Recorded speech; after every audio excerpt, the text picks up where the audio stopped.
I just want to begin by saying my name is Cathy. Cathy Penney. Oh, like this? Straight like this? Oh, okay. And I'm going to tell you a little bit about what I'm doing now real briefly. And I've been a mental health nurse for 32 years. I retired in 2009.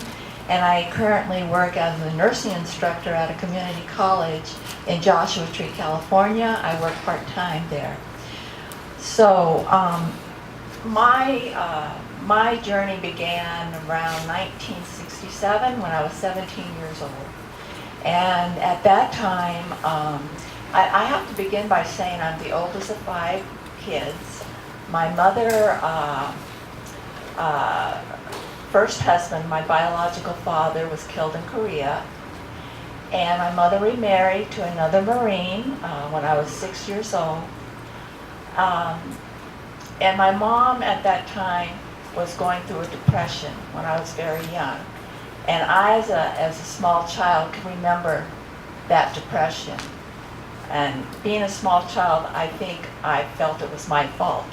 Because as small children, you really can't understand things, and you're so in need of your mother to be there. That was one thing that stuck in my mind later on when I think back to my childhood days. Louder. Louder, okay. So I was always a shy child. I was kind of introverted, and my stepdad was alcoholic, and there was no really abuse in my family. By that I mean I was never physically abused or sexually molested or anything like that. But there was dysfunction in my family, and being the oldest, I always felt it was up to me that to take care of my siblings if anything happened to my mother. So when I was going to school, especially in grade school, and then as a teenager in high school, my shyness and my feelings of introversion kind of caused a lot of the kids to make fun of me. So while I was on the bus going to school, as a teenager, I was bullied a lot. So that kind of made me go inward even more. And as I did that, it made me feel like I was worthless. It made me feel like there was something wrong with me, that my own peers didn't like me or want to be around me. And then when I'd get home, there would be fighting between my mom and dad, so I couldn't go to my mom to talk about how bad I was feeling about being bullied. I felt I had to take care of her sadness, and also be there for my 4 other siblings. Well, during this time, I stopped eating, and this was the era when Twiggy was really popular. Some of you remember Twiggy, and I thought, wow, if I could be like Twiggy, maybe that's my answer. I'll be somebody. And once I started losing the weight, I got down to 90 pounds. I felt it made me feel so good about myself. Wow, I have willpower. You know, I have something strong about me that made me feel good. However, that feeling of feeling good did not last long. And I became more and more depressed. I became more and more isolated. And then in my junior year of college, not college, but high school, I began to start hearing voices. And when that started, they were like soft whispers. I couldn't really make out what they were saying, but I was sure that everybody around me knew that I was hearing something.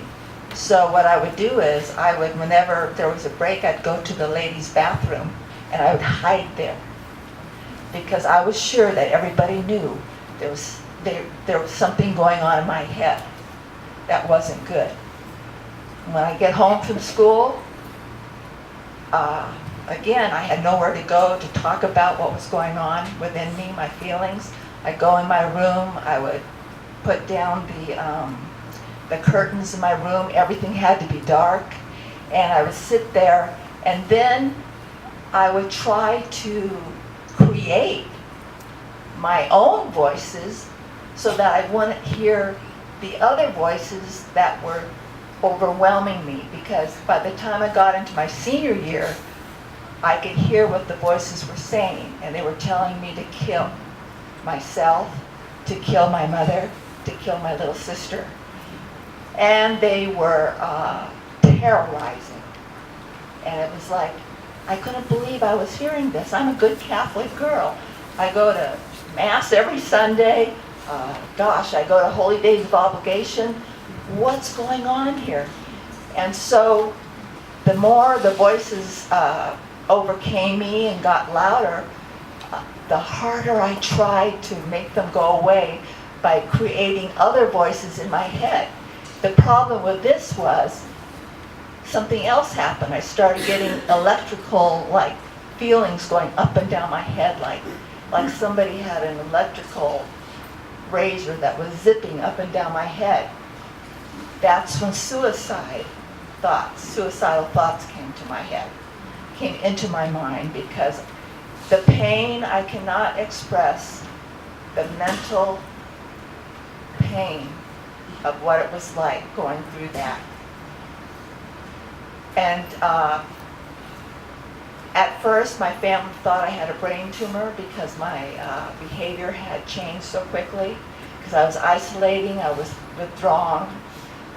So I was taken to a medical hospital, went through a lot of tests, determined there was nothing physically wrong with me, saw a neurologist.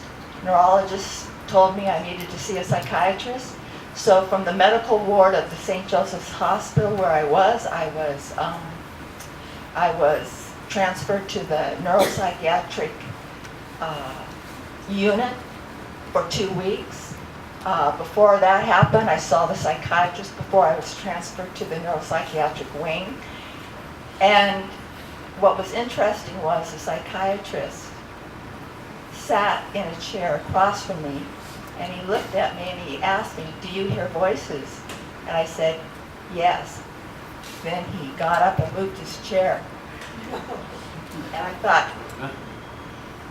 okay, I shouldn't have answered that. So the next thing I know, I am for 2 weeks at the psychiatric wing. That's when I was started on medication. Now back then, there were only the conventional antipsychotics, the older antipsychotics like Thorazine and Stelazine. So I was put on Thorazine and Stelazine 3 times a day. Now mind you, I was 95 pounds at the time, and I was on heavy doses of these drugs. So I could barely walk at times. And I could tell you that the medications, although they did quiet the voices for a little bit, I always knew that they were there. It was like there was a monkey on my back. They never totally went away. And then there came a time where they just came back in full force again. Now I'm talking about a second hospitalization at the same hospital 6 months later, because I was experiencing worsening of symptoms. Now what was actually happening was I was experiencing what's called dystonic reactions, where my head was twisting and jerking, and I was having akathisia, which is internal restlessness. So my mom expressed concern to the psychiatrist, and he said, "Oh, that's just symptoms of the schizophrenia." And so what happened was he admitted me again for another 2 weeks, up my meds. And then when I got out, I was so numbed by the medication, unable to really do much of anything.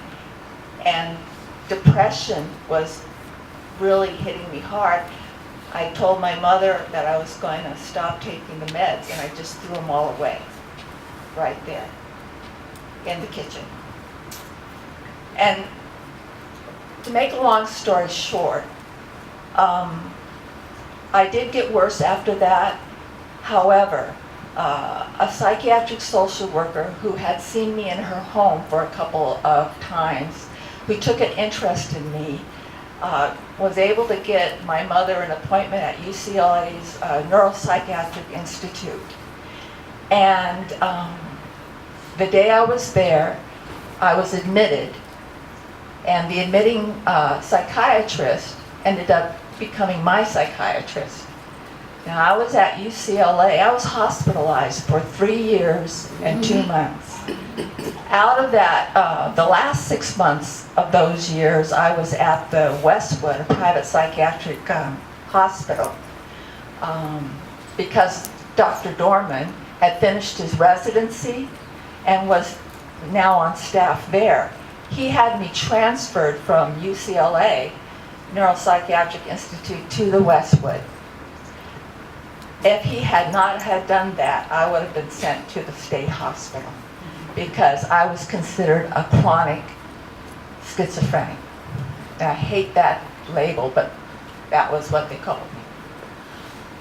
And I have to tell you that the first 7 to 8 months of being at UCLA, I did not talk. I sat in a fetal position. I rocked back and forth, because to me it was so important to have some control over what was going on with me. Dr. Dorman would sit for an entire 50 minutes while I said nothing. Activity's okay. I would still sit there. I was not on meds. I have not been on meds. He took me off all meds when I got into UCLA. So I have not been on medication since 68. But what he did was he saw me close to an hour every day, pure psychotherapy. He never gave me the feeling that I would not get better.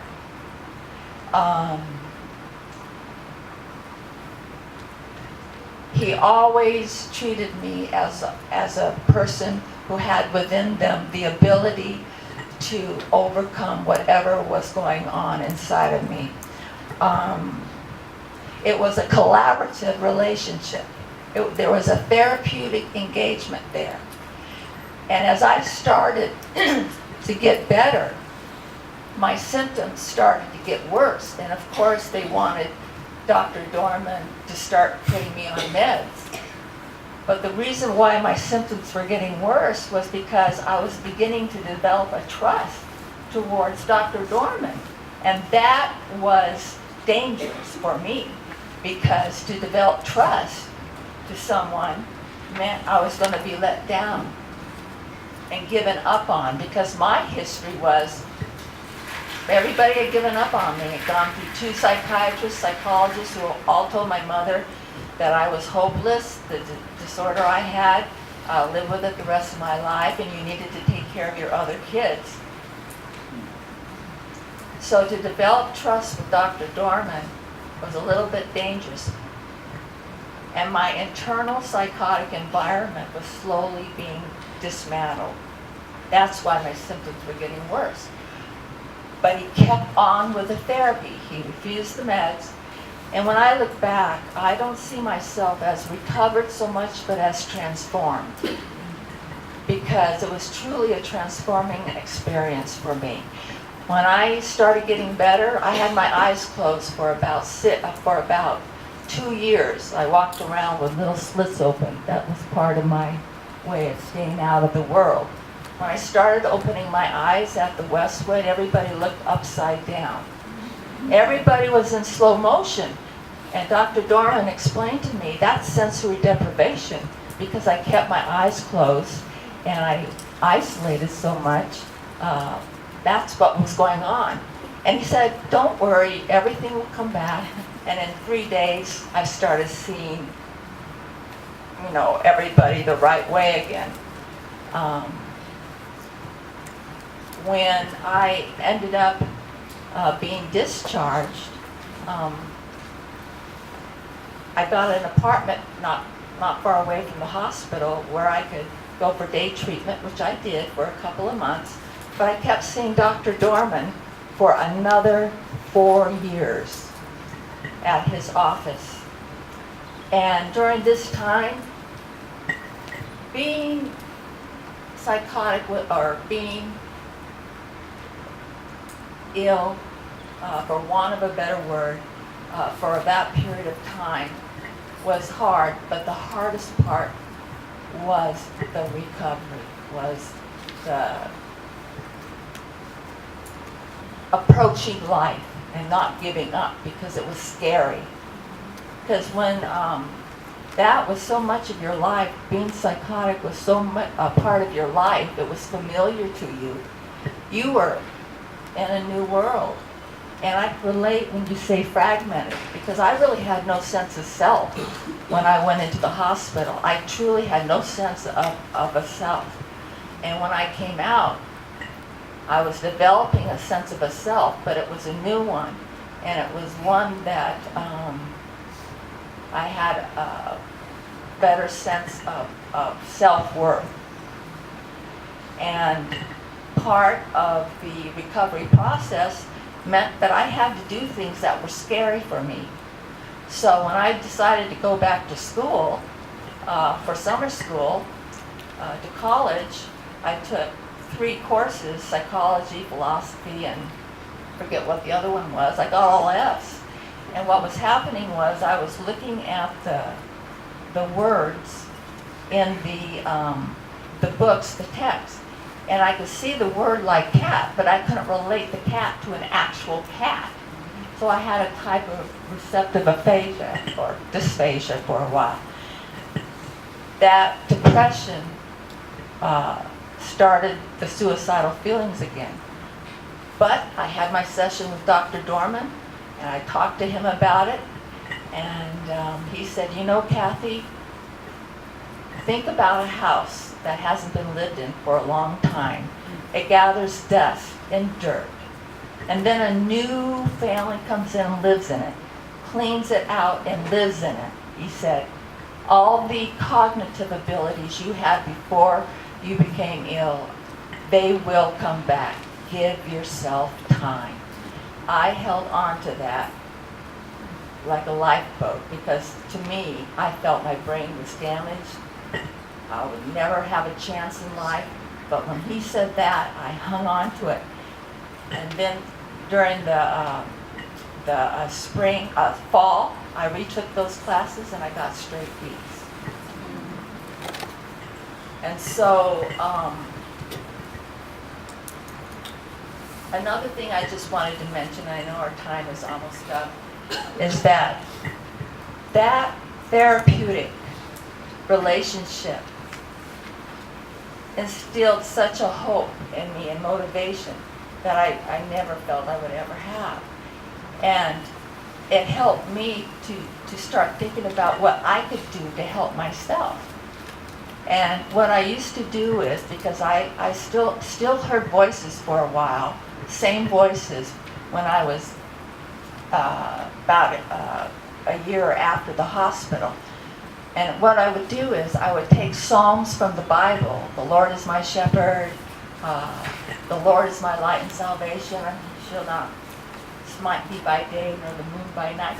And before going to bed and before getting up in the morning, I would look in the mirror and I would say those Psalms. And then I would say, I am beautiful. I have a right to be here. And I'd say it to rock music. So I would be saying the words, and so I'm not hearing the Rolling Stones. I'm hearing their music, not their words, but my words. And I do that religiously. And in time, those voices went away. Now, I didn't hear good voices. I heard voices that told me to do things that terrified me, and anyway, you know what I mean. But they did go away.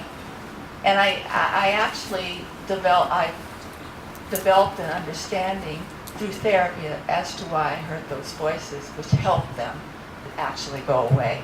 And I changed my relationship to what I thought about the voices, which also helped them go away. And I haven't had any, heard any voices since 1974. So.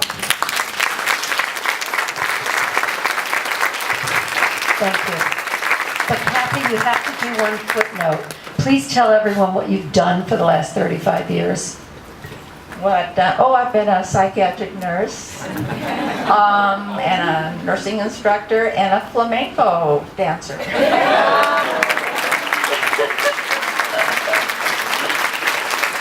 I know the pain of recovery is really hard, but when you hear and read Cathy's story, it's quite extraordinary. But let's give another round of applause to thank all of them for sharing their story. You know, it takes a lot of courage, and I know that there are lots of stories in this room, and hopefully over the course of the next months and year and so on, you'll have a chance to share your story, because in sharing your story, you inspire others, and of course you strengthen yourself as well. But I would like to open it up to the audience if you have a question that you would like to ask our speakers. Okay, all right, let's... Carmen? Hi, my name's Carmen Griffin, and I wanted to ask you, is it Laura? Yes. Yeah. What was the process of withdrawal, and how long did that take? All right, we're going to try. Can you hear? Can you hear with this microphone? Yes? Okay. I'm so glad you asked that question. Wow, it does sound soft. You can hear me? You know why it has speakers in the room. Okay. Speak loudly. Okay. So my story of withdrawal, I would say, is a very bad example of how to safely come off. I came off of 5 drugs in 5 months, which is essentially cold turkey. And a lot of the work I do today is around withdrawal, helping individuals and families who are trying to get off of psychiatric drugs. And we have there's an entire underground withdrawal world of us ex-patients who have, through helping each other, developed methodologies that are allowing people to safely get off, but they've not been studied, no doctors are doing them, there's no research on it.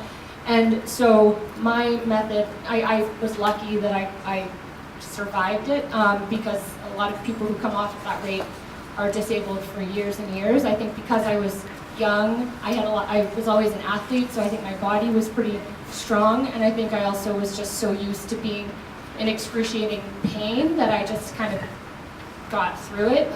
But I would say in general, especially if a person has been on drugs for anything longer than a year, really, what we're finding is that the range between, this will sound ridiculous, but thousands and thousands of people have come up with this.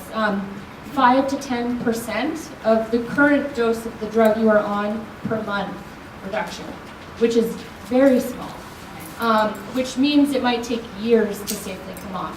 And it's really unfortunate, because I think there are a lot of really well-intentioned people out there who want to help people come off, who believe that these drugs are harming people, but they're bringing people down, or people are coming down themselves in a matter of weeks, months, a year and a half, and their lives are falling apart, and they're getting told you're having a relapse, this is your underlying condition coming out, and a lot of times they go back on the drugs.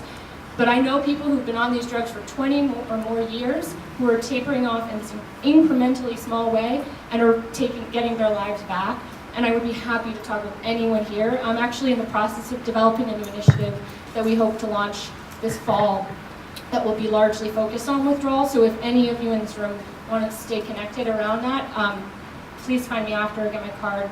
Because it's absolutely terrifying when you think about how many millions of people are on these drugs, and no one anywhere has any formal protocol or procedure that's been studied to help people safely get off. I mean, people are making liquid titrations at home. We're doing teeny tiny. It's unbelievable what we're coming up with to help people get off. So stay hopeful, because if you've tried yourself and you haven't been able to do it, or your loved one, or your client has, it likely means you're coming off too fast. Okay. So. Thank you very much. Thank you, Laura. I have a question here. Here's what I'd love to do, because I'd love to get quite a few questions in. Can we just keep the answers really short to the degree that you can? Okay. No, your answer was wonderful. Thank you, Jerry. Thank you. I've been a psychotherapist for almost 50 years, and your stories are absolutely marvelous. They're incredible. Cathy, the story of Dr. Dorman, how in the world did he know how to do that? Well, that's what he did. He was a, gosh, he never used medication. He was always into the therapy, psychotherapy. He originally was a family practitioner and then became a psychiatrist. But he saw a lot of people in his practice. But he always was humanistic, the human connection. Thank you. Yes, my name is Cathy Basher. I'm a psychiatric survivor, having lived in the Arizona State Hospital for years and had ECT and insulin shock. We have over 1,300 peer supports throughout the state. Thank you. Would one of you like to comment on it? I think that because we have a lack of support, because everything is geared towards a medical solution, that really the only alternative is mentorship. Being mentored, finding someone who can guide you through this process. I know I have helped people get off meds, but learning how to do things, alternative things. I think that unfortunately the mainstream approach is not going to work with people like Cathy and Laura, or with myself. I saw someone for probably an hour at the most in the public system. So I think that this is some of the things that we're working on as a coalition to provide support outside of the system and giving people an opportunity to have these conversations like Laura, like Cathy, because it's every case is different, and so it's hard to put a square peg in a round hole a lot of times. And so just getting out, sharing your story, learning from each other. You know, I know Carmen. How do you get off of these meds? Well, there's not a solution. So peer support really is where I think we're going to find a lot of the answers. So we're saying that 1 in 5 have some kind of a mental illness, and probably 1 in 2 or 3 families are dealing with someone with a mental illness. I was just wondering, what were some of the key things you see to help people navigate this process as a family member with you? I'm addressing it to anyone. Okay. Would one of you like to answer that? I'm just going to go over on the other side. There were some questions. Yeah, nice and loud. Yeah, that's a really important question. I think, there's so many layers of answers to give. I'm a big believer in the stories we tell ourselves about who we are, what our experiences mean, what it means to suffer, to struggle, to be crazy. And so I think a lot of times the families that I've connected with and worked with, a big part of the process is about letting go of the narratives that have settled into the different individual members of the family. Like, I was the identified patient problem. So our whole family system kind of revolved around me in that role, and it went very deep, and it was everything about our whole family system revolved around that. And so I think at the heart of it, of course, letting go of this idea of mental illness in the first place, because that is a narrative. That's just a story. It's a false story, a reductionist story that strips away everything about your life and its meaning and your pain's meaning. So I would say to any family struggling, what are the stories that you're telling yourselves about what the pain or the struggle is in your family, and see if there are ways to kind of detach yourself from that, and also avoid blame and targeting. Oh, it's your fault. I see now. I blamed my parents for a long time. What teenage kid doesn't? And I see now my parents were doing the best they could with what they had at their disposal. And parents in American culture do the best they can. And I think they've turned to the mental health system because they think it's what you do when you're a loving parent. And so I'd also say that's a story. And so exploring, like, what would it mean if I let go of this idea that turning it over to these professionals to tell us how to fix our family, you know, maybe that's not actually helping us. What if we explored a different way? I would also offer that up too. Thank you. Question here. Educate the first speaker. No, the being as a journalist, dealing with public media, wondering why the media took so long to deal with abuse of children, young children. The thing was like 1983, 84 when I first moved from Ohio to California, and I guess the McMartin case was, as far as I know, really the first public discussion of child abuse. Well, just real quickly on this, I mean, the media generally, we've been talking a lot about narrative, right? And media in general reinforces conventional narrative. They're really reluctant to break with conventional narratives. And so we really didn't have a larger, the story of child abuse had been not part of the public discussion forever. And it's just not, the media generally is not going to be the one to break that open. Maybe if it gets broken up, then they'll begin to cover it. But here in Boston, I'm from Boston, we had priests abusing children forever in Boston. And the Boston Globe knew about it, but the Boston Globe, you've seen the movie on Spotlight, the Boston Globe didn't report on it, frankly, because, they were worried about upsetting the Catholic Church.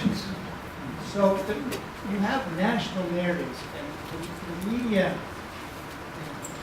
has a hard time breaking out of sort of what is considered acceptable discussion. A long time, abuse of children was outside of that. The abuse of children, the sexual abuse of children by priests was outside of it. And then what happens is when it does begin to break down, then it becomes something that can be investigated. But it's one of the real limitations. And here in psychiatry, the mainstream media still does not give much voice to the story you're hearing today. You're not going to hear much of this narrative in the mainstream media. So we really haven't broken through in the mainstream media. There's little cracks out of the conventional narrative as well. Okay, we have a question here. Yes, my name is John Schuterer. I'm a retired mental health and substance abuse counselor. I want to thank Robert for raising my blood pressure. I feel like I've been duped all these years. But I'm also the chairperson of the Yavapai County Suicide Prevention Coalition. I lost my son to suicide in 2001. Each of you mentioned suicide, and I'm so glad you're still with us because your spirits here have really blessed me.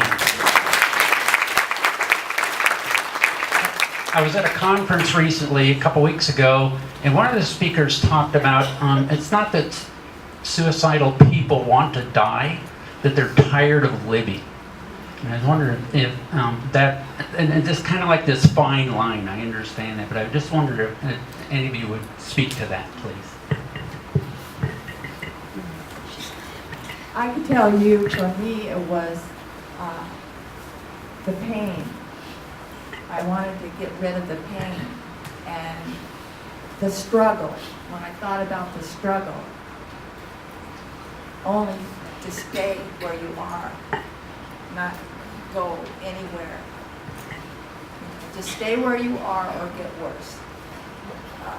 As long as I was immersed in trying to control the voices and things going on, suicide didn't come up. It was periods of clarity where I realized, oh my God, I'll never get out of this. And I realized what the struggle would be, and I couldn't handle the struggle, and I certainly could not handle the pain. That was my. For me, I didn't feel that I had adequate advice, and that I had someone that I could go to who could help me resolve this problem. And I felt that my parents, everyone in my family had run as far as they could from me because I was crazy. So I think just that isolation of my family, not having someone there, lack of having a mentor, someone to talk to who understood, who could actually say, yeah, I understand when you hear these things, what's going on. And I think the fear of getting into the mental health system, I'm never getting out, like Cathy felt. So I felt that there was really no place for me to go.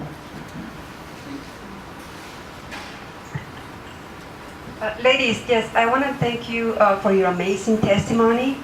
And I just want to tell you that as a mental health provider, I am sorry for your experiences that you had with the mental health system. But as a therapist, my job is to empower my clients, to help them overcome, to be independent and not dependent on us or in the drugs. And but many times, it's been my experience that the mental health system does not help us to do that. And I want to tell you, please do not lose hope. Do not lose faith. There are many of us, white hats, working out there, and we want to do what we are supposed to do to help our clients. Lori, there's a book, it's named Saved by the Light by Daniel Brinkley. I don't know if you read it. I would recommend it to you. Thank you. I haven't heard of it. I've read about 150 books. I'm shocked that I haven't read it. Thank you very much. Thank you. And I think that's a great point. You know, there are a lot of really wonderful people who get this and who are working out there trying to do their best to skirt around a lot of these issues. And so I applaud them as well because they're working in spite of the system many times. And we're going to hear from one of those this afternoon, Grace. Could I very quickly, I'll keep quick. Yeah, I too just want to thank you so much for your words. Oh, yeah, thank you so much for your words, and we are all in this together. You know, I definitely went through a phase in my early few years back where I hated anything to do with the mental health system. And I see now I was grieving all these losses I went through, and that was a natural part of my process. Today, I truly believe we have all been betrayed. We have all been misled. We are all in this together, whether you're on the inside of the double locked door or the outside of it. And I think the more we can remember that and find ways to come together and not polarize and say, you're the enemy, we are all doing the best we can, and it is about helping human beings get through suffering. And thank you so much for your words. I really appreciate them. We have one last question. You know, I've heard a lot of spiritual emergence stories that topped it. I mean, wow. And, you know, I don't really have a question, but the thing that fascinated me the most was how you, Catherine, how you navigated yourself out of hearing those voices. Because that is largely a conundrum for a lot of our population, and we're probably shooting 50% success with that, which is largely under where I'd like to be. And your words of guiding people out of that, if there's any way you'd be wanting or willing to coach people on that, it would be fantastic. Well, as I said, I worked through the years of therapy with Dr. Dorman, helped me come to an understanding, and I developed insight into why those voices were there. And once I understood, I looked at them differently, not as something coming at me and evil, but as a warning system that something wasn't right that I needed to attend to. Once I realized that, they lost that, scary thing. And then the more I got in touch with parts of myself that I had blocked for so many years, and again, the crying. I was sitting in a movie that was a comedy, and all of a sudden I'm crying, copious amounts of tears. But that was part of it too. Oh yeah. Feelings that had been stuck, they come back in voice form once you understand why they're there. But also the motivation I had from that therapy to do something to push along like hearing the rock music and saying those positive affirmations, that too helped as well. Each person is individual and they have to define their own way, and the most important thing is the support along the way. Thank you. Let's give a round of applause to the ladies.